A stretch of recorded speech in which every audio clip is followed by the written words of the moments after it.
Être chrétien, ce n'est pas simplement changer nos intérêts de direction, détourner du moi et du monde toutes nos difficultés, nos compétences, nos énergies, nos ressources, nos sentiments, nos enthousiasmes, en faveur du christianisme, de la religion, de l'évangile ou du royaume de Dieu.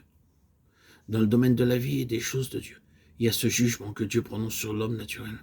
Rien, et ne peut pas, ne pas reconnaître la signification de ces mots.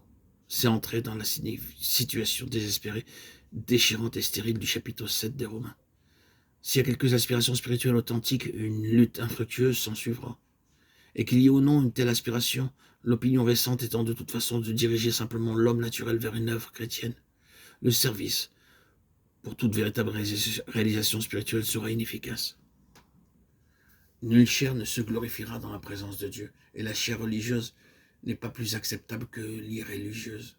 Beaucoup s'efforcent d'atteindre un niveau de satisfaction spirituelle ou de faire le service de Dieu avec les ressources de leur intellect, de leur volonté, de leurs sentiments, de leur raison, de leur énergie, de leur passion.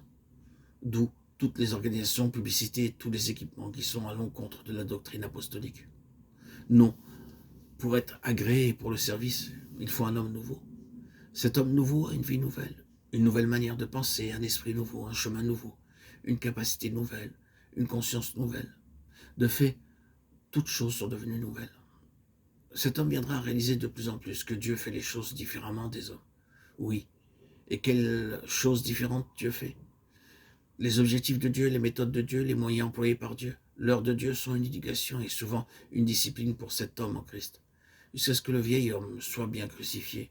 Les voies de Dieu, ses moyens, son heure et ses objectifs sont pour lui une épreuve douloureuse. Et soit il se révoltera et abandonnera, soit il descendra dans les profondeurs voulues par Dieu.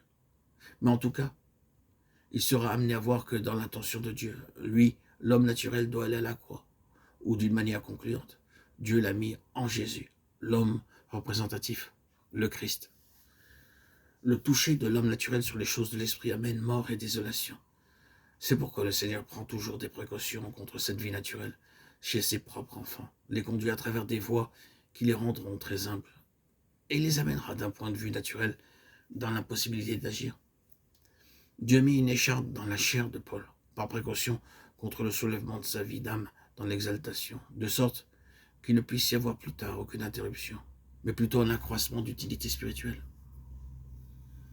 Nous avons une connaissance très limitée de nos propres sources naturelles d'action, les motifs, la nature de nos désirs, même pour des bénédictions spirituelles, les intérêts personnels dans le royaume de Dieu, le besoin irrésistible de posséder, d'être satisfait, d'avoir de l'influence, d'être reconnu, d'être indépendant, et une multitude d'autres éléments de notre constitution.